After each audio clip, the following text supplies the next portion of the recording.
राम जय। नमस्कार, स्वागत है एक बार फिर से आप सभी का आपके अपने ही चैनल हनुमान सेवा परिवार में। आशा करते हैं कि प्रभु श्री हनुमान जी और परम पूज्य बाबा नीम करोड़ी महाराज जी आप सभी भक्तों पर असीम कृपा सदैव बनाए रखें। दोस्तों, महाराज जी यूँ तो भक्तों को अनेकों रूप में दर्शन देते हैं, पर ज़्यादातर मुख्यतः ये पाया गया है कि महाराज जी आपके स्वप्न में आकर आपको किसी न किसी घटना के बारे में अवश्य दृष्टि देकर जाते हैं। अब स्वप्न में आना या न आना यह तो उन्हीं की विशेष कृपा पर निर्भर करता है। हम हमारी तरफ से भक्ति कर सकते हैं, अच्छे कर्म कर सकते हैं, बाकी देना न देना उन्हीं के हाथ में है और हमें दोनों ही समान भाव से स्वीकार होना चाहिए। परंतु बहुत से लोगों को जब सपने में महाराज जी के दर्शन होते हैं तो वह इसका अभिप्राय नहीं समझ पाते। उन्हें तो बस महाराज जी के दर्शन हो गए यही उल्लास सर्वोपरि लगता है। उन्हीं लोगों के लिए कहना चाहेंगे कि ऐसा नहीं है। महाराज जी का स्वप्न में आना, एक दिव्य अलौकिक शक्ति का आपके स्वप्न में आना किसी न किसी प्रयोजन की ओर इशारा करता है, या आने वाले समय में घटने वाली किसी घटना की ओर इंगित करता है। या कई बार महाराज जी आपको स्वप्न में आकर कोई खास मंत्र दे जाते हैं या कोई खास विधि दे जाते हैं, वह इसलिए कि आपके जीवन के अंदर बड़े बड़े कार्य जब पूर्ण करने हों तो उनके अंदर जरा सी भी रुकावट आए तो ये प्रकृति उन मंत्रों के द्वारा, उन खास विधियों के द्वारा आपकी सारी समस्याओं का निदान कर दे। और स्वप्न से भी बड़ा अनुभव होता है कैंची धाम में। जब आप कैंची धाम जाएंगे तो बहुत से बिरले सौभाग्यशाली ऐसे लोग भी हैं जिन्हें कैंची धाम में महाराज जी ने दर्शन दिए हैं, और जहाँ पर उनका विग्रह है, खास तौर से उस जगह पर अनेकों भक्तों को अनेकों स्वरूप में महाराज जी ने दर्शन दिए हैं। अगर आप वहाँ पर महाराज जी के विग्रह को बहुत ध्यान से देखेंगे तो आप में एक अलग तरह की मूर्छा आने लगेगी। वह मूर्छा आपकी इस शारीरिक जीवन का विराम और चेतना जगत की गति है, अर्थात आपकी चेतना उस समय ऊपर उठने लगती है और वह खुद को फैलाने लगती है। इसी के चलते आपका शरीर मूर्छा में चला जाता है, क्योंकि आप अलौकिक एहसास को महसूस करने लगते हैं जो दिव्य होता है। आज आपको एक ऐसी घटना सुनाएंगे जहाँ पर कैंची धाम में बाबा महाराज जी ने अपने भक्त को किस तरह अपने दर्शन करवाए और उस अलग अनुभूति से भक्त के ऊपर क्या प्रभाव पड़ा। दोस्तों, अगर आपको वीडियो अच्छा लगे तो वीडियो को लाइक ज़रूर कर दीजिए और ज़्यादा से ज़्यादा वीडियो को शेयर कीजिए, साझा कीजिए, ताकि सभी तक महाराज जी का कथा प्रसाद पहुँचे। और जो लोग चैनल पर नए हैं वो चैनल को सब्सक्राइब कर लें ताकि आने वाले सारे नए वीडियो आप तक पहुँचें। आइए ले चलते हैं आपको बिना देरी करे इस अद्भुत घटनाक्रम पर। यह घटना है सन 1982 की। 1982 में अगस्त का महीना था। एक दिन दोपहर में स्वर्गीय किशोरलाल शाह की पत्नी अपने बेटे के साथ अल्मोड़ा से नैनीताल आई हुई थी। जब वह नैनीताल आई तो उन्हें ध्यान आया कि क्यों ना बाबा महाराज जी के दर्शन कर लिए जाएं। अतः वह महाराज जी के दर्शन हेतु कैंची आश्रम चली आई। उस समय उनका बेटा भी उनके साथ था, अतः वह उसे लेकर बाबा के विग्रह के सामने दर्शन करने चली गई। वह मंदिर में अंदर जाकर बाबा को नमन कर ही रही थी, जबकि उनका बेटा दरवाजे पर खड़ा होकर महाराज जी के विग्रह का दर्शन कर रहा था। आगे बढ़ी उनकी माता जी ने महाराज जी को नमन किया और वहाँ से वह सीधी श्री माँ के पास चली गई। लेकिन शायद कुछ ऐसा हुआ कि उनका बेटा वहीं ठहर गया।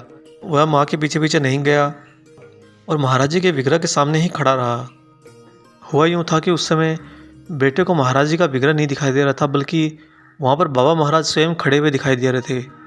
चूँकि विग्रह में महाराज जी बैठे हुए मुद्रा में हैं और उस समय उनका खड़े हुए दिखाई देना यह स्पष्ट था कि दोनों घटनाएं बिल्कुल विपरीत हैं, अतएव इसमें कोई भ्रम की गुंजाइश ही नहीं है। यूँ तो उनके बेटे ने महाराज जी के विग्रह के दर्शन पहले किए हुए थे, अतः उन्हें दृढ़ता से ज्ञात था कि यहाँ पर महाराज जी का विग्रह ही है, साक्षात महाराज जी यहाँ पर कैसे आ रहे हैं। साथ ही उन्होंने कई बार माँ जी से और अन्य लोगों से भी सुना था कि कैंची धाम में महाराज जी का जो विग्रह है वहाँ पर कई बार महाराज जी ने अपने दर्शन करवाए हैं। उन्हें इस बात पर विश्वास पहले कभी नहीं हुआ था, परंतु इस घटना ने उनके अंदर विश्वास पैदा कर दिया। और जो उनके विश्वास में कसर रह गई थी उसे पूरा करने के लिए वे मंदिर परिसर के चक्कर लगाने लगे। मंदिर में यहाँ वहाँ घूमते हुए जब ये बाबा महाराज जी के मंदिर के सामने से गुजरते, उन्हें साक्षात बाबा ही वहाँ खड़े हुए दिखाई देते, धोती कंबल पहने हुए, कमर पर हाथ रखे हुए और मुस्कुराते हुए। जब उन्हें बार बार परिक्रमा करने पर भी महाराज जी का कोई विग्रह दिखाई नहीं दिया और सजीव बाबा महाराज दिखाई देने लगे, तो उनके मन में ख्याल आया कि उन्हें जाकर श्री माँ को ये बताया जाए। अतः वह श्री माँ के पास अंदर चले गए, जहाँ पर उनकी माताजी पहले से विद्वान थी। परंतु जो ही उनके बेटे ने श्री माँ के कक्ष में पैर रखा, वह एकदम से मूर्छित हो गया। उन्हें तुरंत सलीके से लेटाया गया। उनकी माँ को लगा कि आज उनके बेटे का शायद स्वास्थ्य ठीक नहीं है, परंतु पूर्ण होश में आने के बाद उनके बेटे ने उन्हें अपना अनुभव बताया। उन्होंने श्री माँ से कहा कि किस तरह बाबा महाराज जी का विग्रह आज उन्हें दिखाई ही नहीं दे रहा था। हर बार जब भी देखते महाराज जी वहाँ पर विद्वान थे।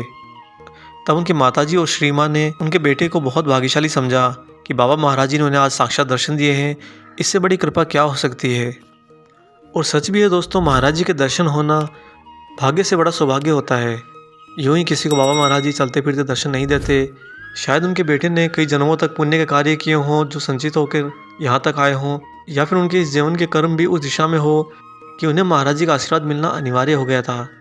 आप लोग भी जब कैंची धाम जाएं तो सदैव अपने मन को स्वच्छ रखें, साफ रखें और किसी भी विकार से रहित होकर पूर्ण निस्वार्थ से समर्पित होकर कैंची धाम जाएं।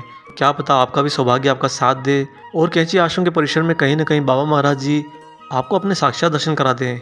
उनके दर्शन होना एक बहुत ही अलौकिक और दिव्य अनुभव है, जिसे शब्दों में यहाँ पर जरा भी व्याख्या नहीं की जा सकती। यह तो अनुभव जब होता है तब उसे महसूस किया जाता है। महाराज जी जब भी आपको अपनी उपस्थिति, आपके नज़दीक होना एहसास करवाएंगे, उस समय उनकी उपस्थिति से एक दिव्य सुगंध आती है जो आपकी सांसों में घुलकर आपको यह एहसास कराएगी कि यहाँ पर कुछ भी न होते हुए एक बहुत ही मधुर दिव्य सुगंध लगातार आ रही है। इसका अभिप्राय यह है कि बाबा महाराज वहाँ पर अपनी सूक्ष्म ऊर्जा में जागृत हैं और ये प्रकृति लयबद्ध होकर उन्हीं की उपस्थिति को आपको एहसास करवा रही होती है। और जिन कुछ लोगों को महाराज जी से कभी कभी शिकायत सी रहती है कि आप हमें दर्शन नहीं देते, आप हमें धाम नहीं बुलाते, उनका शिकायत करना लाजमी है, यह उनके प्रेम का ही हक है। परंतु अगर वे वास्तविक गुरु भाव को समझें तो उन्हें भलीभांति समझ आ जाएगा कि गुरु से मिला आशीर्वाद और गुरु से मिला दंड दोनों ही समान रूप में होते हैं। उसमें कुछ भी बुरा या कुछ भी अच्छा नहीं होता। वह तो मात्र आपके लिए उनका आशीर्वाद होते हैं, उनकी विशेष कृपा होते हैं। अगर आपको दंड मिलता है तो भी गुरु आपके साथ खड़े होते हैं, और अगर आपको आशीर्वाद मिलता है तो उसे फलीभूत करते समय भी गुरु आपके नज़दीक ही होते हैं। इसलिए कभी ना निराश होइए, ना ही कोई विपरीत ख्याल अपने मन में ईश्वर महाराज जी या हनुमत लीलाओं के प्रति रखिए।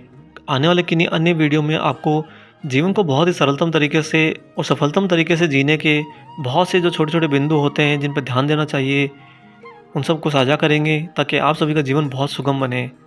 देखिए, भक्ति मार्ग का मतलब सिर्फ नाम जपना, पूजा पाठ करना यही नहीं होता है। भक्ति मार्ग वास्तव में आपकी चेतना को जागृत करती है, और जो चेतना है वो आपको इस भौतिक जगत के आपके जीवन का सार समझा देती है।